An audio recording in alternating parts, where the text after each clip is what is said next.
முதலில் இந்த நேரத்திற்கான தலைப்புச் செய்திகளை பார்க்கலாம்.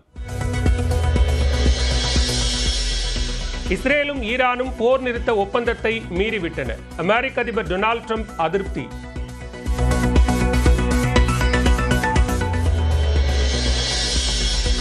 போர் நிறுத்த ஒப்பந்தத்தை மீறி ஈரான் ஏவுகணைகளை ஏவுவதாக இஸ்ரேல் குற்றச்சாட்டு. எந்த தாக்குதலும் தொடுக்கவில்லை என ஈரான் மறுப்பு.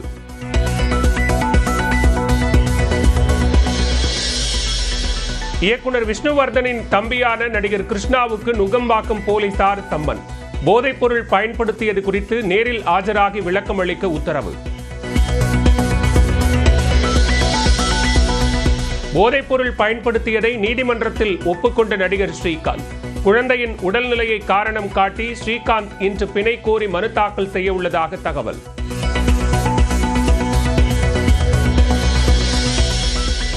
ஒன்றரை வருடங்களாக ஸ்ரீகாந்த் போதைப்பொருள் பயன்படுத்தியதாக விசாரணையில் தகவல். நட்சத்திர விடுதிகளில் நடக்கும் விருந்துகளில் கொக்கைனை பயன்படுத்தியது அம்பலம்.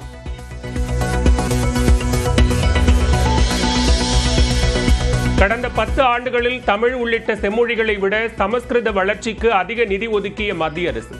தமிழுக்கு போலி பாசம், சமஸ்கிருதத்திற்கு பணம் அனைத்தும் என முதலமைச்சர் மு.க. ஸ்டாலின் விமர்சனம்.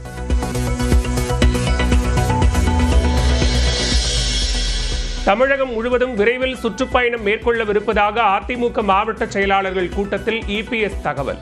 கூட்டணியை பற்றி கவலைப்படாமல் தேர்தல் பணிகளை தீவிரப்படுத்தவும் வலியுறுத்தல். பெரியார் அண்ணா குறித்த விமர்சனத்தை யாரும் ஏற்க முடியாது. முருக பக்தர்கள் மாநாட்டில் ஒளிபரப்பப்பட்ட வீடியோவுக்கு திமுக அமைப்பு செயலாளர் RS பாரதி கண்டனம். பெரியாரையும் அண்ணாவையும் படித்தவர்கள் யாரும் தமிழ்நாட்டில் இதுவரையில் அரசியலில் தலையெடுத்ததாக வரலாறே கிடையாது. ஆக இந்த இருவரும் தலைவர்களையும் பழித்து பேசியவர்களை வேடிக்கை பார்த்ததை திராவிட முன்னேற்றக் கழகம் மட்டுமல்ல, தமிழ் உணர்வு மிக்க அத்தனை பேரும், சுயமரியாதை உள்ள அத்தனை பேரும் கண்டித்துக் கொண்டிருக்கிறார்கள். நீங்களே அதை பார்க்கலாம்.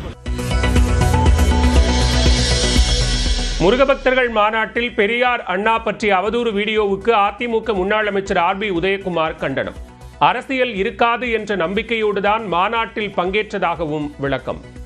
இடத்திலே தந்தை பெரியார் பேரறிஞர் அண்ணா அவர்களுக்கு அவதூறு இருந்தாலும் அதை தட்டி கேட்கிற வகையிலும் அதிலே எந்த வகையிலும் எதிர்த்து நிற்கிற, நெஞ்சுரத்தோடு எதிர்த்து நிற்கிற இயக்கம் தான் அனைத்து இந்திய அண்ணா திராவிட முன்னேற்ற கழகம். ஆகவே அந்த வீடியோ ஒளிபரப்புக்கு கடுமையான கண்டனத்தை தெரிவித்துக் கொள்கிறோம்.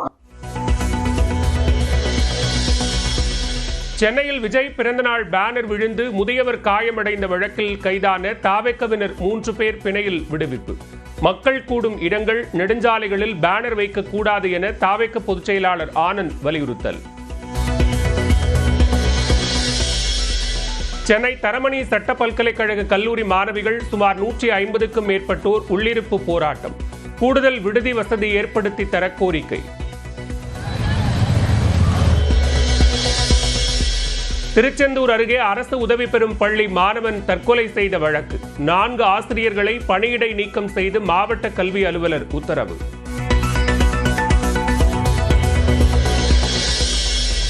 சென்னையில் இயக்கப்படும் புறநகர் ரயில்கள் அனைத்தும் 12 பெட்டிகளாக மாற்றம். 4 லட்சம் பயணிகளுக்கு கூடுதல் இடவசதி கிடைக்கும் என சென்னை ரயில்வே கோட்டம் அறிவிப்பு.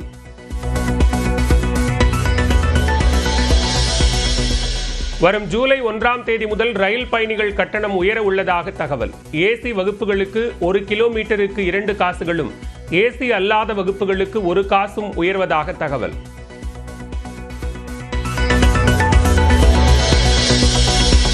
பரம்பிக்குளம் அணையில் தண்ணீர் திறக்க கோரி காங்கேயம் அருகே காளைகளுடன் முற்றுகை போராட்டம் நடத்திய விவசாயிகள். சாலை மறியலில் ஈடுபட முயன்றபோது காவல்துறையினர் தடுத்ததால் தள்ளுமுள்ளு.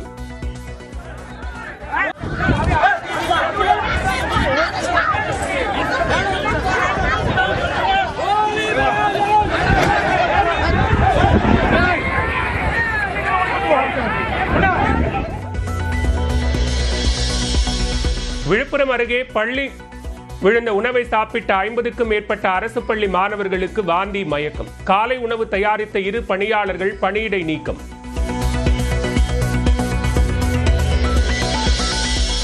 ஆரணி அருகே படவேடு ரேணுகாம்பாள் கோவில் உண்டியலில் 4 கோடி மதிப்புள்ள சொத்து பத்திரத்தை செலுத்திய முன்னாள் ராணுவ வீரர். தந்தை மனநலம் பாதிக்கப்பட்டுள்ளதாக ராணுவ வீரரின் மகள்கள் தகவல். புதுச்சேரியில் பொதுப்பணித்துறை அலுவலகம் மீது தக்காளி வீசி போராட்டம். மீண்டும் பணி வழங்க கோரி தற்காலிக ஊழியர்கள் நடத்திய போராட்டத்தால் பரபரப்பு.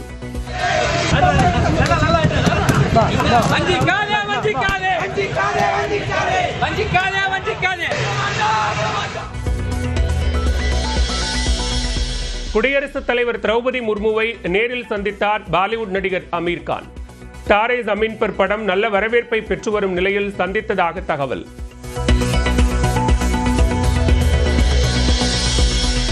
இங்கிலாந்தில் நடைபெற்று வரும் முதலாவது டெஸ்ட் போட்டியின் போது நடுவருடன் தகராறு. இந்திய அணியின் துணை கேப்டன் ரிஷப் பந்துக்கு ஒரு டிமெரிட் புள்ளியை வழங்கியது ஐசிசி.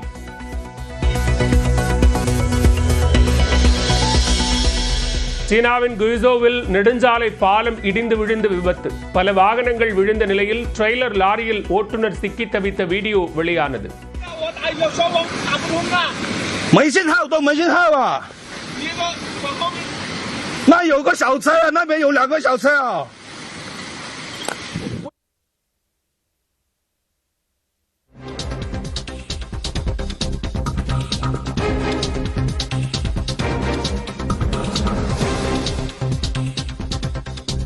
தற்போதைய அண்மை செய்தியை பார்த்துக் கொண்டிருக்கிறோம். மயிலாடுதுறை அருகே நீடூரில் ஒருவருக்கு சரமாரியாக பட்டாக்கத்தியால் வெட்டு விழுந்திருக்கிறது. இத்தொடர்பான சிசிடிவி காட்சிகள் வெளியாக இருக்கின்றன. இந்த காட்சிகளை தற்போது பார்க்கிறோம். கூடுதல் விவரங்களோடு இணைகிறார் செய்தியாளர் கிருஷ்ணகுமார். கிருஷ்ணகுமார், விவரங்களை பதிவு செய்யலாம். மயிலாடுதுறை மாவட்டம் மயிலாடுதுறை அடுத்த நீடூர் மாதா கோவில் தெருவை சேர்ந்தவர் முகமது ஹாலித். முகமது ஹாலித் இன்று மதியம் தனது நண்பர்கள் இருவருடன் நீடூரில் ஒரு மரத்தடியில் அமர்ந்து பேசிக் கொண்டிருந்தார். அப்போது இருசக்கர வாகனத்தில் 2 மர்ம நபர்கள் அங்கு வந்தனர். அதில் வாகனத்தில் ஓட்டிச் சென்றவர் வாகனத்தை திருப்பி கொண்டு வந்து அதே இடத்தில் நிறுத்தும் போது வாகனத்தில் அமர்ந்து வந்தவர் தன் கையில் மறைத்து வைத்திருந்த பட்டாக்கத்தியால் முகமது ஹாலித்தின் உடலில் பல இடங்களில் வெட்டினார். இதில் முகமது ஹாலித்துக்கு முகம், கை போன்ற உள்ளிட்ட இடங்களில் 7 இடங்களில் பலத்த காயம் ஏற்பட்டது. இதையடுத்து அவர் அலறியதால் அந்த அப்பகுதி பொதுமக்கள் கூடுவார்கள் என்ற பயத்தில் அந்த மர்ம நபர்கள் வெட்டுவதை நிறுத்திவிட்டு அந்த இருசக்கர வாகனத்தில் ஏறி அதே உடனடியாக இருந்து தப்பி சென்றுள்ளார். இந்த சிசிடிவி காட்சியானது தற்போது வெளியாகியுள்ளது.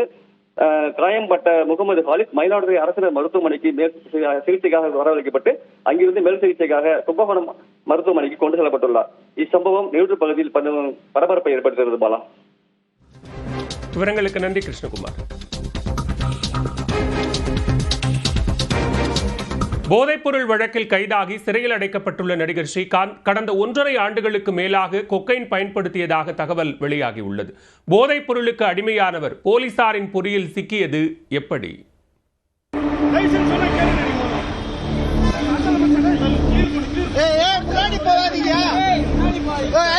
சென்னையில் உள்ள நட்சத்திர விடுதிகளில் நடைபெறும் கேளிக்கை விருந்துகளில் நடிகர் ஸ்ரீகாந்த் தொடர்ந்து ஆஜராகி வந்துள்ளார்.